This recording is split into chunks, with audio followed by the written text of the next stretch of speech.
నమస్తే గురుగారు. గురుగారు, పురాణాలలో కథలుని ఎలా అర్థం చేసుకోవాలి?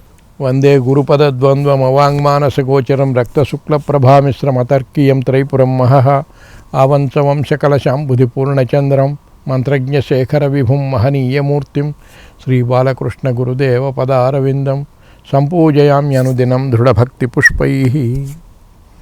పురాణాలలో కథలు సింబాలిజం అంటే ప్రతీకగా చెప్పబడిన కథలు. అంటే ప్రతీకగా చెప్పబడిన కథలు అంటే ఒక విషయాన్ని అవగతమయ్యేట్లు చెప్పేదానికి ఒక ఉదాహరణగా ఒక కథ చెప్తాం. ఆ ఉదాహరణ నిజము కాదు, దాంట్లో దాగి ఉన్న విషయం నిజం. అర్థం కాలేదు. ప్రతీకగా చెప్పటం అంటే ఏదైనా ఒక విషయాన్ని చెప్పదలుచుకున్నప్పుడు డైరెక్ట్గా ఆ విషయం చెప్తే అర్థం కాదు, ఆ విషయం కఠినమైనది అవుతుంది. అందువల్ల ఒక కథ మాదిరిగా చెప్పి ఆ కథలో ఇట్లా ఉన్నది, ఆ కథయే ఇది. ఇప్పుడు ఒక విషయం ఉన్నది, భాగవతం ఉన్నది. భాగవతంలో శ్రీకృష్ణుడి యొక్క లీలలు చెప్పారు. అవును. ఆ లీలలు చెప్పేటప్పుడు ఒక లీల, ఒక కథ ఉన్నది. ఆ కథ ఏంటి అంటే, పూతన అనే రాక్షసి కృష్ణుడికి పాలు ఇవ్వటానికి వస్తుంది. కృష్ణుడు ఆమె చనుపాలు తాగుతాడు. తాగిన తర్వాత ఆ పాలతో పాటు ఆమె ప్రాణాలను కూడా పీల్చేస్తాడు. ఆమె చస్తుంది. చచ్చిపోయినప్పుడు ఇప్పుడు ఆమె ఒక స్త్రీ రూపంతో వచ్చింది. ఆ పూతన మామూలు స్త్రీ మాదిరిగా. ఆ చనిపోయినప్పుడు ఒక యోజన దూరం పడ్డది ఆమె శరీరం. చాలా పెద్ద శరీరం. యోజనము అన్న లెక్క 7 మైళ్ళు, దాదాపు 7-7.5 మైలు. కొంతమంది 8 అన్నారు, 9 అన్నారు, అది ఎట్లా ఉంచండి. చాలా పెద్ద శరీరం కింద పడిపోయింది. అప్పుడు వీళ్ళందరూ చూశారు, సరే ఏదో పిల్లవాడు బతికాడు, ఇది రాక్షసి వచ్చింది, ఇప్పుడు ఈ శరీరాన్ని ఏం చేయాలి? మామూలుగా ఒక మనిషిని కాలిస్తే కంపు వస్తుంది శరీరంలో, కొవ్వు పదార్థం అంతా కాలుతుంది, మాంసము కాలుతుంది. ఈ కాలేటప్పుడు కొంచెం వాసన వస్తుంది, దుర్వాసన. ఇది ఎంతోమంది మనుషులను తిన్నది, ఎన్నో జంతువులను తిన్నది. దీన్ని కాలిస్తే ఇంకా ఎంత కంపు వస్తుంది. అయినా ఇంత శరీరాన్ని కాల్చటం ఎంత కష్టము. పూడ్చాలంటే ఎంత లోతు దొవ్వితే దీన్ని పూడ్చగలము, ఎంత ఏరియా దొవ్వాలి.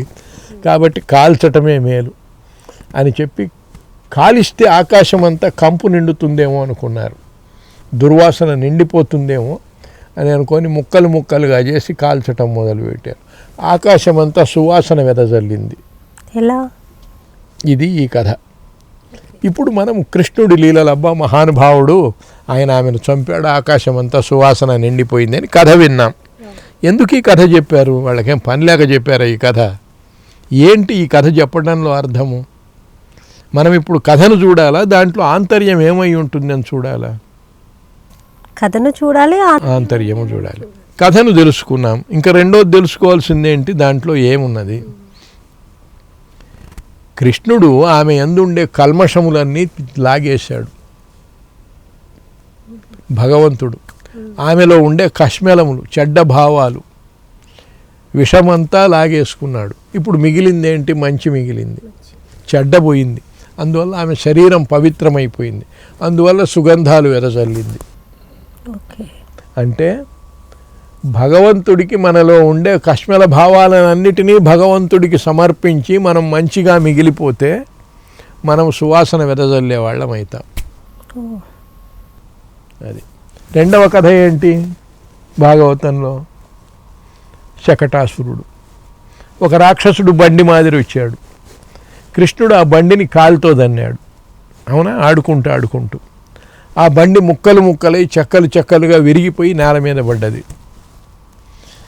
మరి ఇక్కడ పూతన పడిపోయినప్పుడేమో ఆమె శరీరం ఇక్కడ పడిపోయింది. ఇప్పుడు శకటాసురుడు బండి మాదిరిగా వచ్చినప్పుడు మరి ఆ బండి మిగిలింది కానీ రాక్షసుడు లేడు. అవునా? అక్కడ రాక్షసుడు పడాలి కదా, వాడి శరీరము పడాలి. కానీ కృష్ణుడు ఏం చేశాడు? కాలుతో దన్నాడు.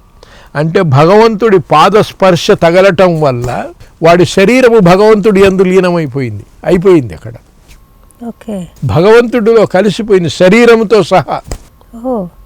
భగవంతుడితో లీలమైపోయింది. వాడు ఏ రూపంతో ఉన్నాడో ఆ బండి రూపం అక్కడబడి ఉన్నది.